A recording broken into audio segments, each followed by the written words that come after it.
Thank you so much for joining me for this afternoon session of Derive or Dreevay, as Trinidadians say. Dreevay, or Trini Expat Comes Home. And today is Caribbean Literature Day, so it's good to be hosting a book reading on Caribbean Literature Day. It's the first time that Caribbean Literature Day is being celebrated. And one group has asked people to do book readings and other celebrations by Caribbean authors. So that's why I decided to host the book reading today, July 12th, instead of Saturday or Friday night as we had been doing in the past. For those who are new, I'm going to give you a brief introduction to some of my memoirs. The first memoir I wrote is called Escape from Ireland. I had lived in Ireland for 7 years as a new immigrant, so this book talks about what life was like in Ireland and all the adventures. Another book I've written is Goodbye Frying Pan, Hello Fire. After leaving Ireland during the recession, I moved to Toronto, and this book talks about the first 2 years as a newcomer to Toronto. Not newcomer to Canada, but newcomer to Toronto. So, Goodbye Frying Pan, Hello Fire talks about the first 2 years and what it was like trying to settle in the big city of Toronto. I had lived and worked in Southern California, and Red Car Long Legs talks about the adventures of living and working in Southern California. So lots of adventures there.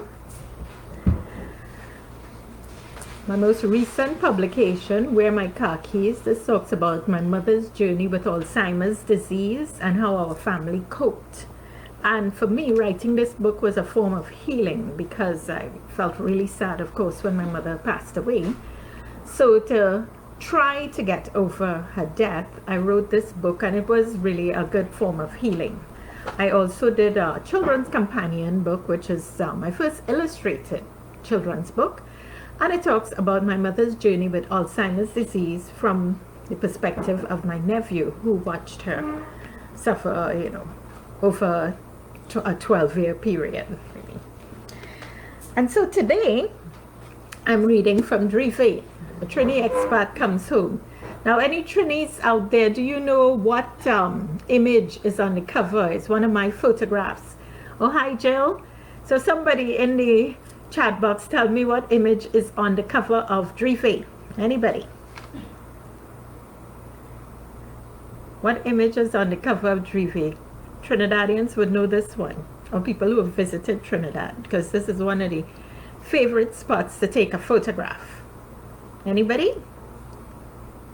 Just put your answer in the chat box. What photo is on the cover of Dreevay?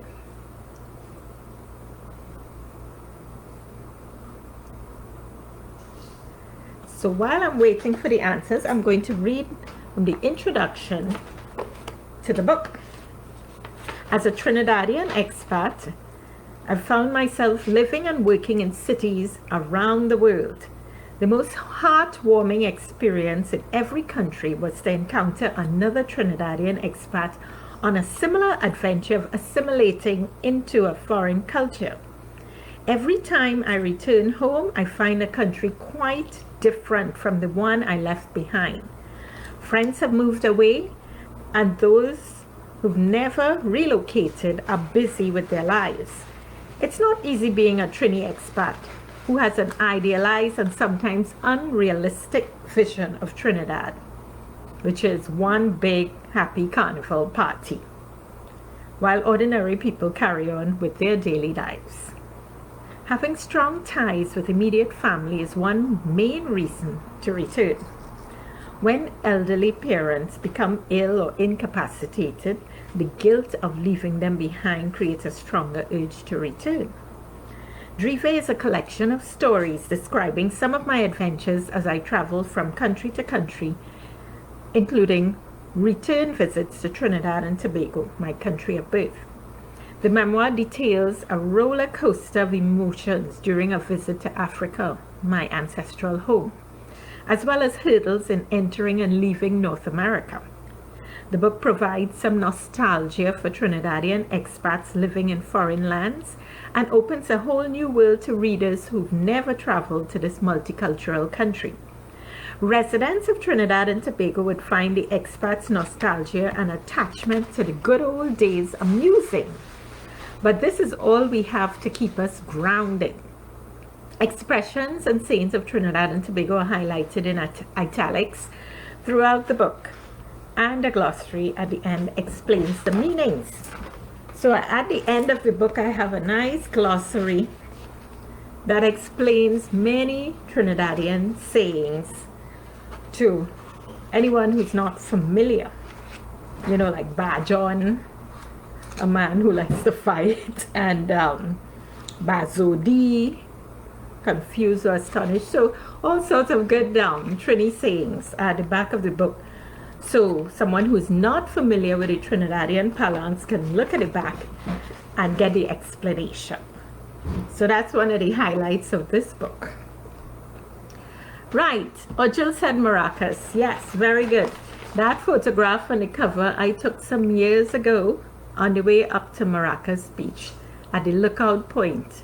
So it's one of the favorite places whenever we come back to Trinidad for a visit. I like to go and take a photograph at the same spot every single time, or at least look at it and buy some goodies from the vendors selling food over there.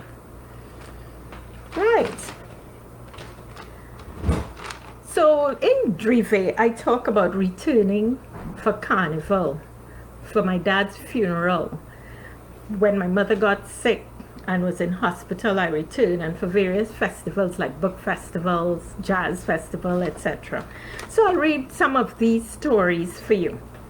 And it's always amusing to return to Trinidad with visitors, especially those who've never been before, and just to see the expressions on their faces and see how they interact with the people when they're there. So let me read a passage I call Soca in Mocha. Let me find that one. Soca in Mocha. So that visit, when we were in time for Soca in Mocha, I had brought my Irish boyfriend back to Trinidad. And it was a short carnival season, so we were there for Christmas and happened to be there on time for Soca in Mocha. And that song I was playing at the beginning, the intro song, Wave Hold It, was very popular. And it was New Year's Day, 2008.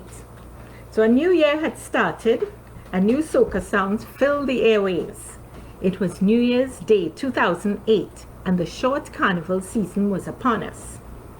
With the carnival parade scheduled for February 19th and 20th, Carnival Nation had to try as best as possible to squeeze in parties and events into a mere 6-week period. For this reason, Soca in Mocha, one of the most popular college alumni all-inclusive fetes, was planned for January 1st. All Trini expats visiting for Christmas were as pleased as punch to get a jump up and wine before returning to our respective cold and dreary climates. I was happy too to have Sean, my boyfriend, sample a little taste of Trinidad Carnival. We purchased tickets from our very good friend and made our way over Moncoco Road to Maraval Road, leading to Mocha. It was worth our while to arrive early, since this was a popular event, and as always, we wanted to park close to the entrance. As we drove along Moncoco Road, Sean observed the scenery and was visibly shaken when we turned a bend near a precipice. His comfort level settled when we eventually arrived at flat land on Maraval Road. Even though this was a very narrow road with racing traffic in both directions. So can you imagine, you have a visitor who's used to a well-built-up city traveling over Moncoco Road. If anybody knows Moncoco Road, you have those little houses just literally on a precipice. So a scary notion for any visitor. Who do we have here? Oh, hi, Christine. Thank you for joining us this afternoon. Right. So as we entered Mocha, ostentatious homes with neatly manicured gardens could be seen on both sides of the route. There was new construction of townhouses and enormous wrought iron gates with intricate designs and patterns. Why are all these houses so big, he asks. It's not fair to the people who don't have big houses. Anyway, strange observation. Soca in Mocha was organized by the alumni of Trinity College, a secondary school, and hosted at the school grounds. This Anglican secondary school was a brother school to my alma mater, Bishop Anstey High School. So I knew I would meet many a bishop's girl at the party. We presented our tickets and walked in to inspect the food pavilions. There was Creole food, Chinese food, Indian food, and every other imaginable American-style meal too. My partner was fascinated by all the drinks pavilions, rum, beer, cocktails, whiskey, and more, and everyone could drink and go back for more drinks. How is this possible for one price? He asked. Well, it's going to be a drinker's paradise, I replied. As the night went on, more and more people came, and the music rang out from large speakers on one side of the grounds. Then a live performance began on the other side. People ate and danced like there was no tomorrow. Then they drank and danced some more. When the sun went down, more people arrived, and the merriment continued. Eat and dance, drink and dance, then eat again. As a non-drinker, I was determined to make the most of all the food being served to get my money's worth. My partner paced himself with the drinks. He was enjoying the line. We entered one of the drinks pavilions, and a few white Trinidadians were dancing and partying over there. Sean approached a man with dark hair and asked him if he was Irish. "Nah, man, I from right here," said the man. "Are you sure?" asked Sean, not convinced that the man was telling the truth. Up to that time, Sean had mainly seen Trinidadians of various colors and races. He hadn't seen someone who resembled him. So he had to ask. I had to tell him that not every white person was Irish or English in Trinidad. As he got a little tipsy, he spied a red-headed woman dancing in the crowd and of course approached her and asked if she was Irish too. "Hello, you must be Irish." "No, I'm British actually," she said. "So what are you doing here?" he asked. "Well, my best friend is from Trinidad, so I'm here for a visit." So anyway, we had quite a few laughs at that party. And what surprised him most is that people were not drunk and falling down on the ground as they would have been in Ireland, because they tried to drink until every drink was finished at the bar. Trinidadians didn't do that. They were still able to dance. Okay, how many people here have been to Soca in Mocha? Let me see, put it in the chat box. How many have been to Soca in Mocha? Anybody? Now, I haven't been since 2008. I hope they still have this party.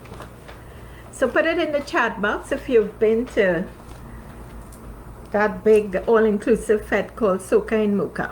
Put it in the chat box. Let's see.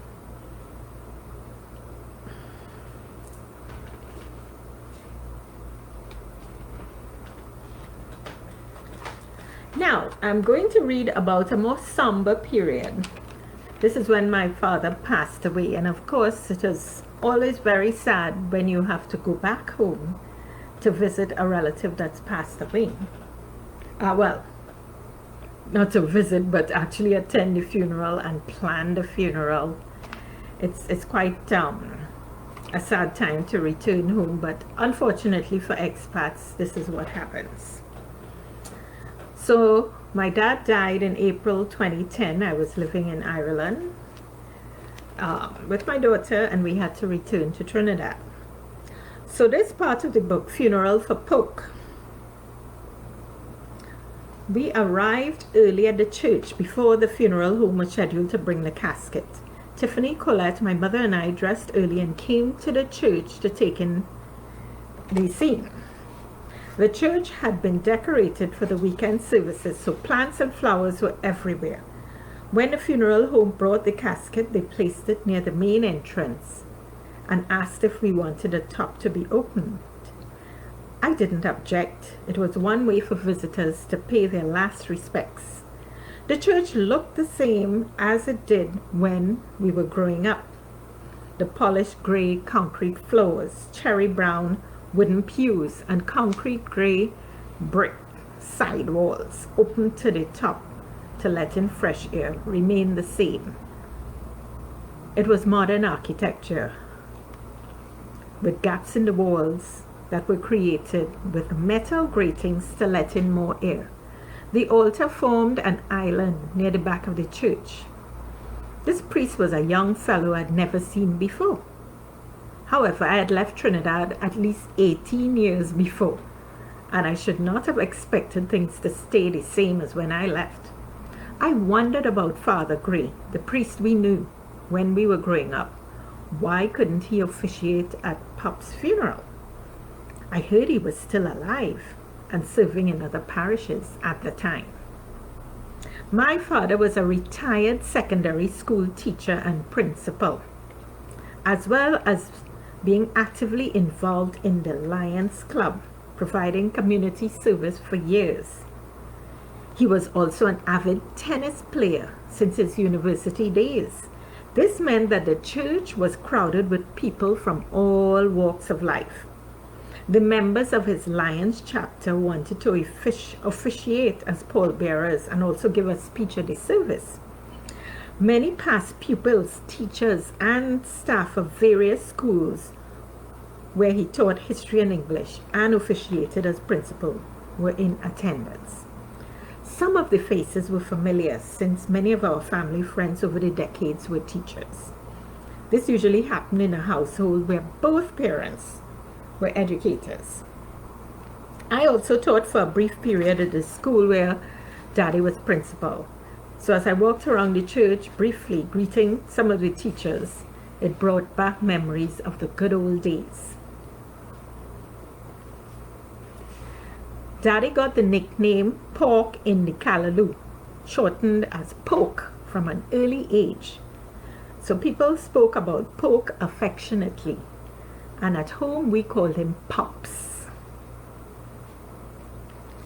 He had cancer, and at his 75th birthday had arranged a party at the tennis court with friends. He couldn't stop playing tennis until one day he collapsed on the courts and an ambulance had to take him away.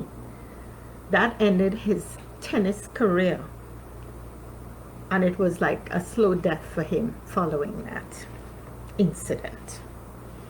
Many family friends poured in, especially our cousins who lived in New York and other parts of the United States. My cousin Mariana, who flew in from New York City, stood near the entrance, patting my father's chest and crying. She was one of his favorites. And so the story goes on, a former very somber occasion, but in the end it turned out to be happy in terms of celebrating my dad's life and meeting cousins we hadn't seen for a long, long time, because they all flew in for their favorite uncle's funeral. So this was one somber occasion as a Trini expat going back home. Right, let me read something. Oh, let's see in the chat box, because I know I have some Trini expats who are in several different countries. Tell me if you've had to fly home for a funeral. Magda, are you still there? Christine,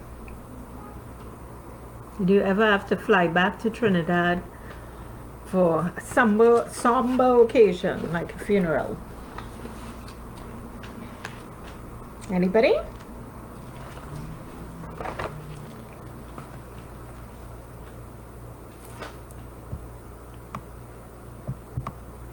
Okay, now let me read another passage.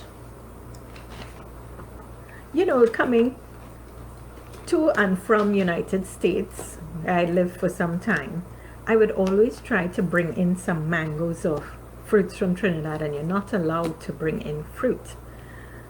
So I learned my lesson one time when I tried this. A difficult lesson, but I was lucky not to get into really grave trouble. So I'm going to read that passage for you. It's called The Alien Brings Mangoes. I was living and working in Tallahassee, Florida at the time, and would sometimes go back to Trinidad on vacation. Every trip home, I was tempted to take a memory of Trinidad, and as much as I possibly could, put those memories into my suitcases. This invariably meant walking with food I could not buy locally. Roti skins, tamarind chutney, and a host of Trinidadian sweets like Benny balls, sugar cake, pawpaw balls, and dinner mince. Many times the comfort food would spend weeks in the refrigerator uneaten. However, the pleasure of having a slice of home in the refrigerator was worth the effort. On one such occasion, returning from Trinidad, I remember the lengthy queues through U.S. Immigration and Customs in Miami. People from all over the world seemed to converge on Miami at the same time. It was a meeting of the worlds, and everybody had a story. I joined one of the long queues and hoped for the best. Once I got past the immigration person, the next step would be to review the luggage in the customs area. When my turn came, I stood in front of a middle-aged man with a bald head and the strangest pointy nose. He wore tiny black frame spectacles, and he seemed to have no lips. He didn't need to smile at any foreigners passing through, so he didn't need lips, I thought. He looked at my foreign passport, my Trinidad and Tobago passport, then looked at me pointedly to see if I resembled the person in the photo. Then he asked, "Are you an alien?" For a split second, I looked at his pointy nose, his tiny black spectacles, and his shiny head, and imagined he was surely from Mars or another planet. How could he ask me if I was an alien? There must have been some sort of misunderstanding. I thought about the question for a fraction of a second, and then realized anyone who was not an American at that time was called an alien. And I had to answer his question, "Yes, I'm an alien." I said this with an unhappy face. He carried on punching information into the computer and asked where I was coming from. I announced Trinidad and Tobago. I was on vacation to visit my family. At that time, I traveled on the Trinidad and Tobago passport, and I had an H-1B visa allowing me to work in Florida. He stamped my passport, and out I went to collect my bags and move to the next stage. When I collected my suitcase, I was about to go through the green zone, nothing to declare. As I walked past some customs officers, one of them motioned for me to come across to his table. Yikes, I thought. I had packed a small world of goodies from Trinidad. What could he possibly be looking for? "Where are you coming from, ma'am?" he asked. "Please open your bags." This was the part I didn't like.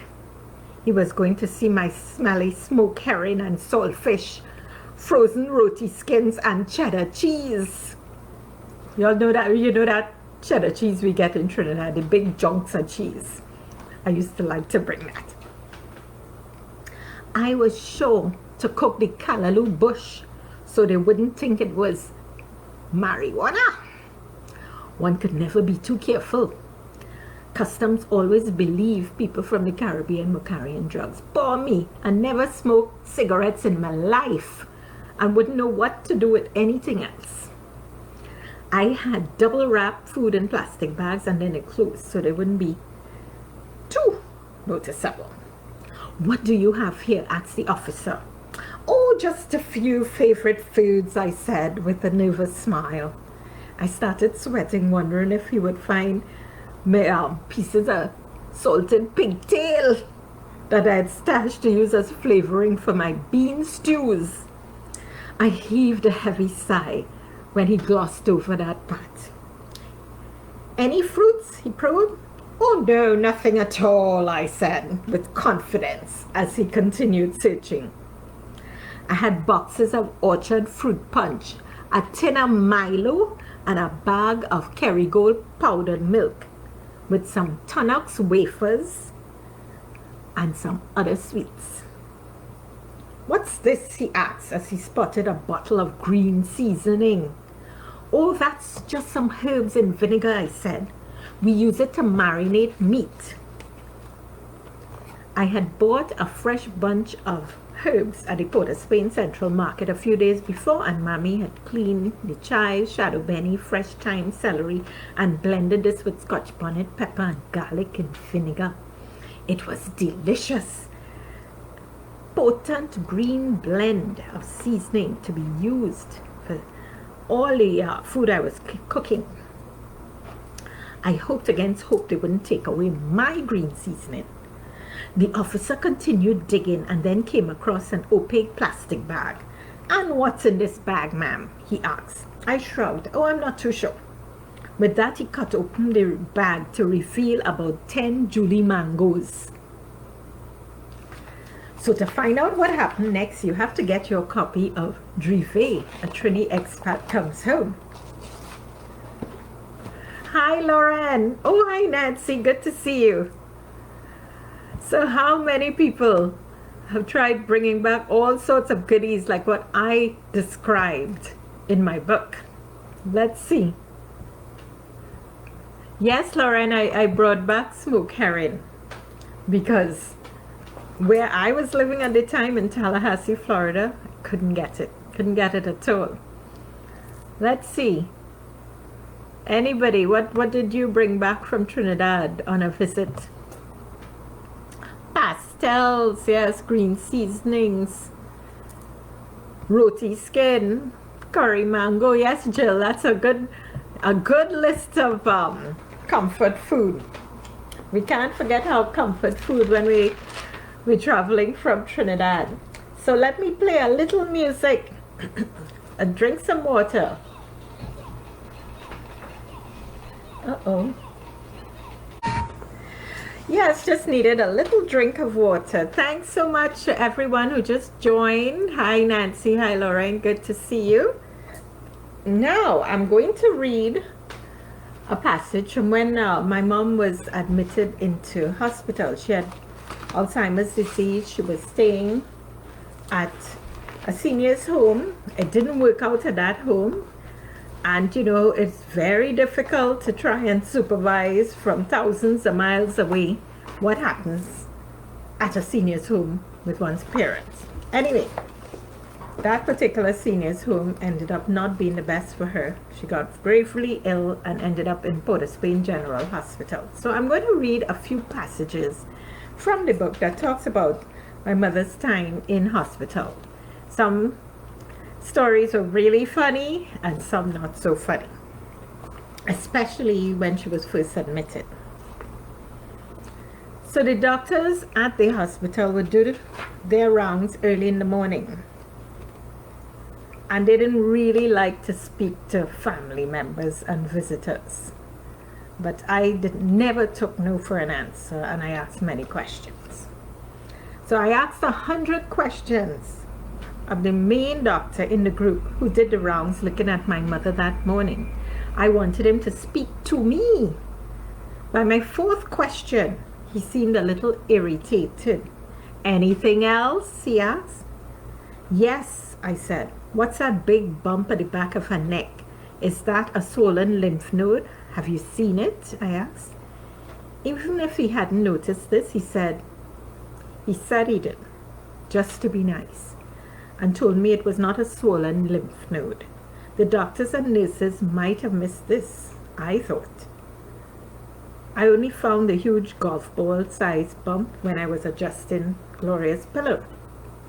Customer service was obviously not on the nursing or medical school curriculum. If it wasn't one's personality to be nice, then patients and families receive the brunt of whatever frustrations the staff was facing.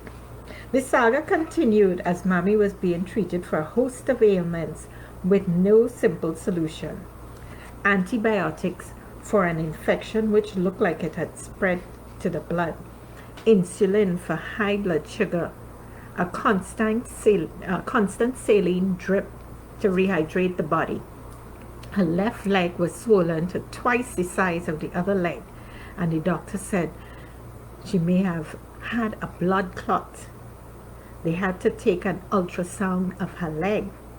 The test was ordered, but we had to wait a few days before she was taken to the lab for examination. She was not alert during the evening visits and would frequently doze off. However, in the morning visits, she seemed more alert and ready to communicate. I asked the doctor what they planned to feed her, since on the first day when I visited, I saw a tea lady drop off a big sandwich and a cup of tea to her bedside. I had to tell the woman that my mother was too weak to lift a cup and certainly would not be able to hold a piece of bread and bring it to her mouth, far less chew the bread. However, she still needed to be fed something. By the second day in the hospital, we finally got this fact clear. She needed liquid food. We were realizing how involved we had to be in our mother's healthcare for things to progress smoothly. I planned to be at her bedside every day during the morning and evening visiting hours. It was like a job. So just describing the situation at the hospital, the short visiting hours, and I was home on vacation, but not really a vacation. It was like a job to make sure that the healthcare professionals were taking care of my mother. So I'll tell you what small solution we came up with. The young woman in the bed next to my mother became our spy, and we gave her a telephone number to contact us in case something were to happen to our mother. One morning she said she overheard the doctors saying, "Things don't look too good. You have to tell the family." Another morning she overheard one doctor say, "Her recovery is remarkable. She's doing very well." We were so lucky to have our spy until the day she was discharged from the hospital. I was happy for this young woman whose husband and siblings came to visit her and bring food every single day. She was too young to be in a ward with elderly patients. During the evening visiting hours, evangelical people walked around the wards praying for patients if the families wanted prayers. I asked them to come and pray for Gloria. Any prayers would be great at this stage. "Jesus bless your sister," said one. "Yes, Lord," said the other. "Jesus bless your sister." "Yes, Lord," said the other. She had a Bible in the air and dramatically continued her prayer with eyes closed. "Pray for your sister, beg you, Lord. Sister Gloria needs your help." The other one said, "Yes, Lord." With that, Mommy looked at them and smiled.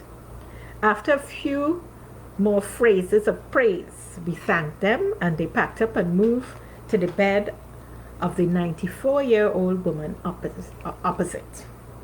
While they prayed for her, she spoke non-stop, not hearing a word they were saying. "I am 94 years old, you know. I don't know why they brought me here. I don't want to be in any hospital. If only I could get a cup of tea." That's what the old woman said. "Call the nurse to bring a cup of tea for me now. We laughed at the cutest granny, focused on her tea, and didn't even hear the prayers. After a while, the God-fearing pair packed up and moved on to their next willing recipient of prayers. So it was quite funny because the lady in the bed opposite didn't hear a word they said. All she wanted was a cup of tea, which she didn't get, because it wasn't tea time. Anyway. Now, at the hospital, there's no air conditioning. And, as you know, it's usually 30 degrees in Trinidad, plus or minus 3 degrees. So with no air conditioning, you know how hot it could be in a hospital. And if you wanted any moving air, you had to bring your own fan. So I'll tell you what I did. When we left the hospital that evening, we drove through St. James, and I anxiously searched the storefronts for a fan to put at my mother's bedside. The ward was not cooled with air conditioning, and the temperature could reach 34 degrees in the shade. She needed a fan, at least to keep the air moving and create some relief from the heat.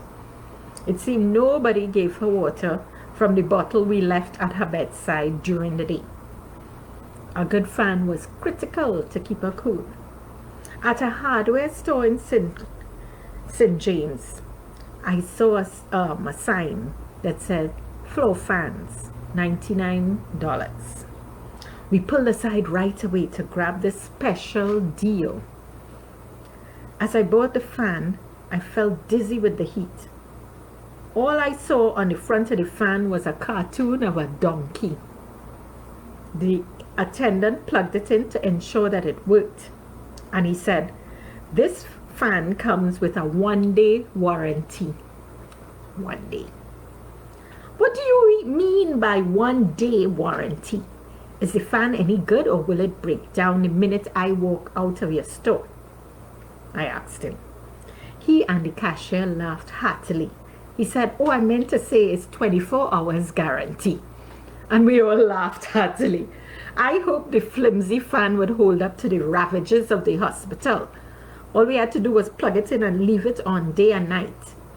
On a few occasions, when we visited the ward the following days, we found the fan pushed to a corner and switched off with the top on the floor. This could have happened when they were cleaning. Nobody knew. When some friends visited my mother during her second week in the hospital, I noticed the brand on the fan said "Big Ass." How could I have bought a product with that brand name? That explained the cartoon of the donkey, and probably explained the laughter when I purchased the gadget.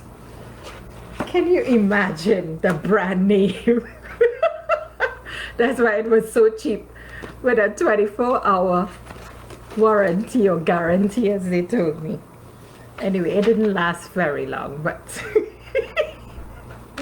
but it sure was funny at the time. Yet 1-day warranty. Can you imagine, Nancy, a 1-day warranty? It means they didn't intend for it to last. That's why it was cheap and cheerful. Anyway, now at the hospital, there were characters outside, and you'd see the same people every single day when you came during visiting hours. A lot of them sold snacks to families that were visiting. So I'll just tell you about what we saw in the car park one day. It was quite entertaining, actually, to go during the morning visiting hours and the afternoon visiting hours for the characters. It's the Nuts Man Salt and Fresh Cashew Nuts Kumar Rice Cake. Salt and Fresh Cashew Nuts Kumar Rice Cake. It's the Nuts Man Salt and Fresh Cashew Nuts Kumar Rice Cake. The roadway exiting the hospital was filled with vendors who plied their trade as hospital staff and visitors entered and left every day. Some vendors paid for space in a wooden building where they sold a variety of snack foods and drinks. Others would set up a makeshift table at the side of the pavement and take a chance especially targeting families as they came and went during visiting hours. There was the nuts man who sat next to his tray of miscellaneous plastic bags filled with goodies. The doubles man and the pie man had a lineup of customers early in the morning as people entered the hospital grounds and needed breakfast. I was a bit skeptical about buying food from these people who handle food and money with great dexterity. No hand washing facilities were visible for miles around. The herbs man pulled up in a pickup truck, opened the tray and called on departing hospital staff as well as the hundreds of families on their way out at 6 p.m. His spoken English was impeccable compared to that of the other vendors who spoke Trini parlance. He explained the virtues of his herbs to anyone who would listen. Small plants were ready for transplanting in the garden or could be harvested fresh from the windowsill in your kitchen daily. A woman sold slices of cakes from a tray on the edge of the car park. Sponge cake, black fruit cake, lemon cake. They were large, tempting slices for anyone who felt hungry on the way out. The parking lot security personnel, both men and women, were a strange breed. It was their job to make the free parking lot at the hospital as difficult as possible for all visitors. The lot was open early in the morning, and cones were placed in some of the best and most convenient spots along the edge of the parking lot, so nobody could use these spots. Only when the worst spots were filled would they begrudgingly move the cones. This caused great frustration and ire in many visitors. The sight of staff parking seldom filled up. But one was not allowed to park on that side of the parking lot unless you could somehow make friends with the attendant. The parking staff all went home at 6 p.m. sharp, locking the gate to exit the visitors' parking lot to the nearby street. This was exactly the end of visiting hours when a mass exodus from the hospital was exacerbated by traffic as we all tried to leave through another roadway which was very narrow and leading around many buildings to the other side of the hospital. The gate closure at 6 p.m. defied logic. One morning, a frustrated relative who had parked on the street and walked through the parking lot at the end of visiting hours saw the cones still fixed in spaces near the edge of the parking lot. She decided to challenge the bossy-looking attendant for not allowing people to park in the space. Suddenly, a huge argument broke out, and it turned ugly.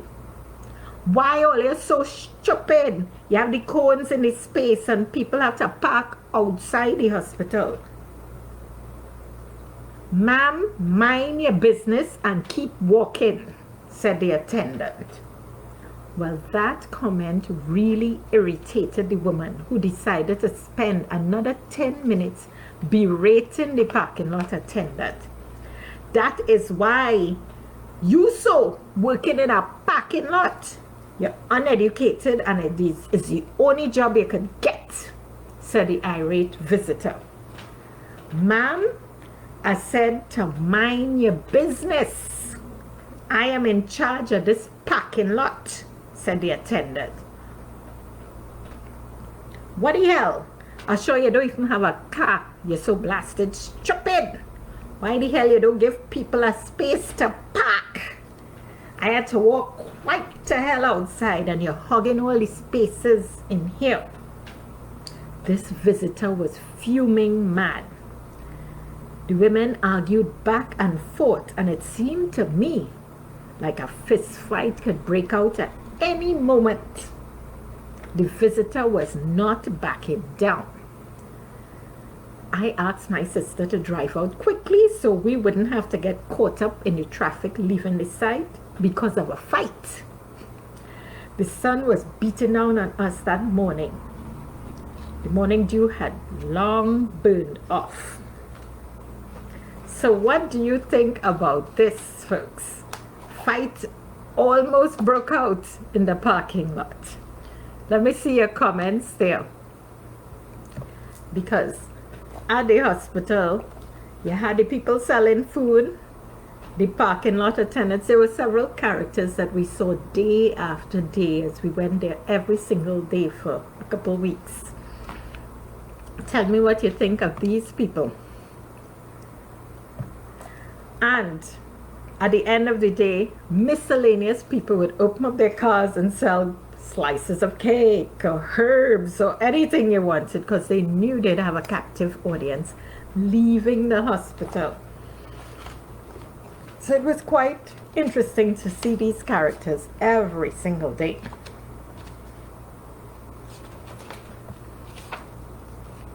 I'll tell you about another character, a patient. We were trying to back out of the space in the parking lot, and more people were entering and leaving the parking lot. As we backed out slowly, we barely missed an elderly woman with a short afro who walked through the parking lot. She was dressed in a pink cotton nightgown. Now this was the middle of the day. She was dressed in a pink cotton nightgown on her waist somewhere. She walked with purpose, and in my assessment could not have been very ill. However, she sported her hospital tag on her wrist and she was a patient. The old woman decided to walk directly behind our car as we tried to back out.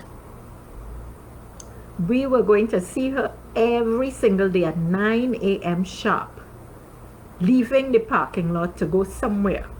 She was a regular at the hospital.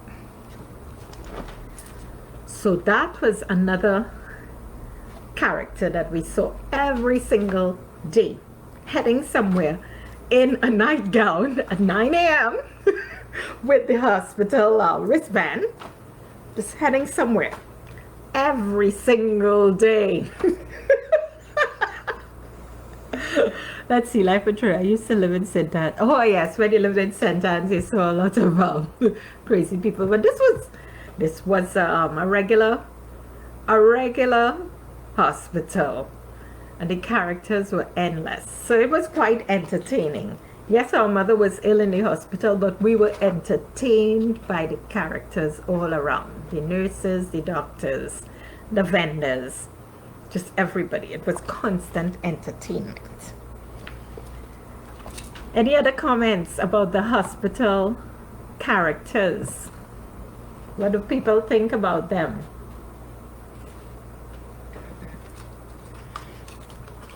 Anybody?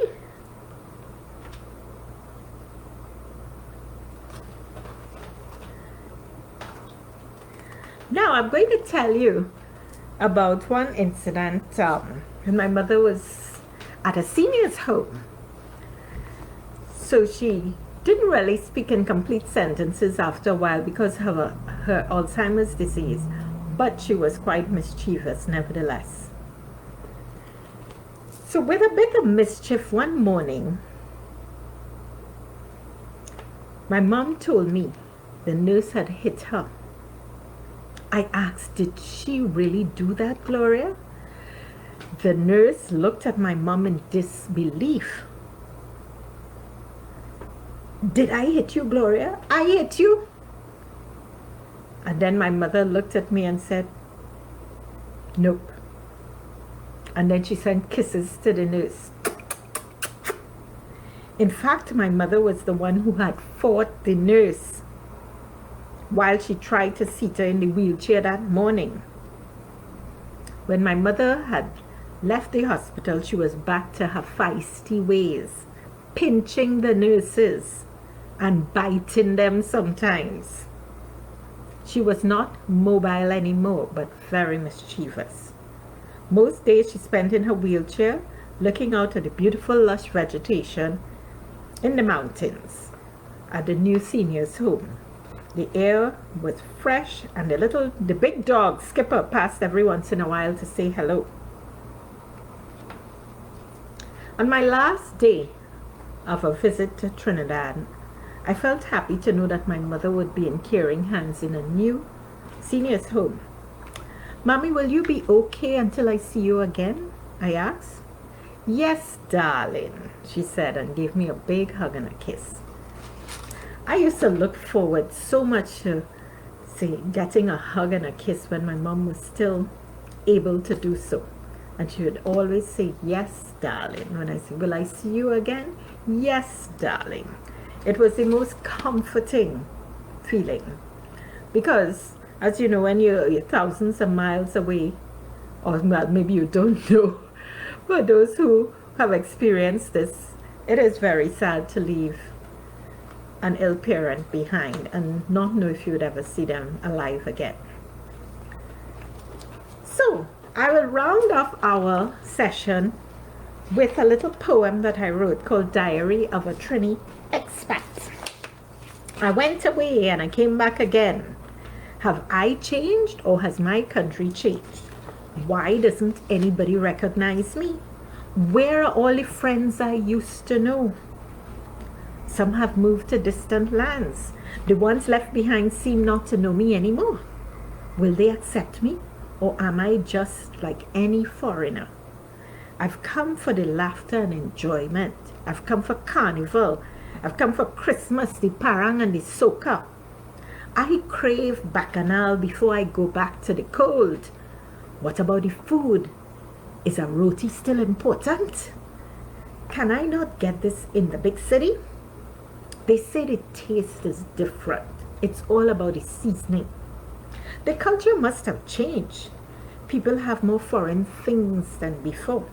When I was young, Christmas was more exciting. We used to feel holy on Christmas Day. When I lived in Trinidad, Carnival seemed more exciting too.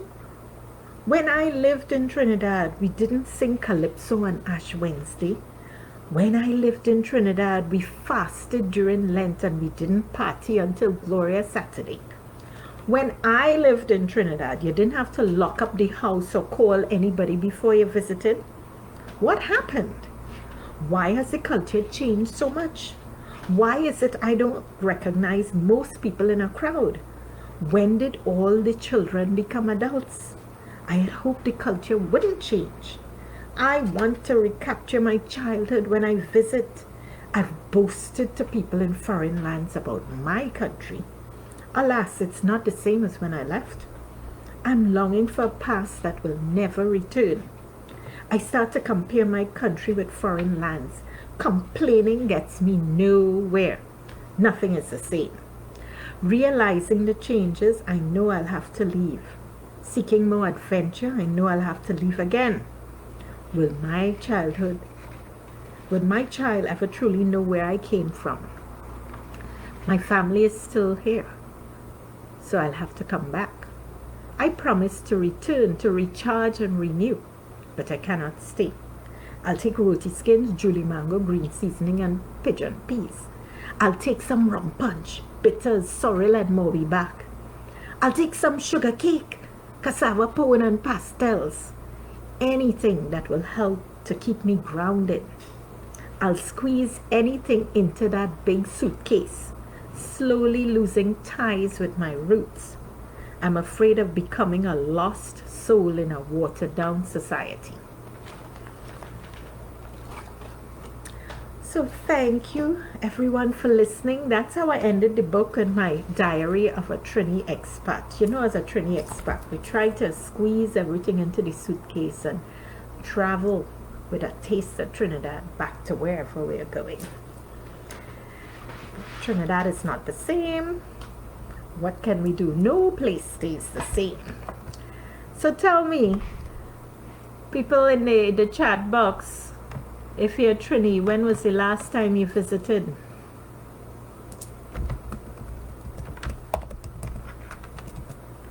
When was the last time you visited?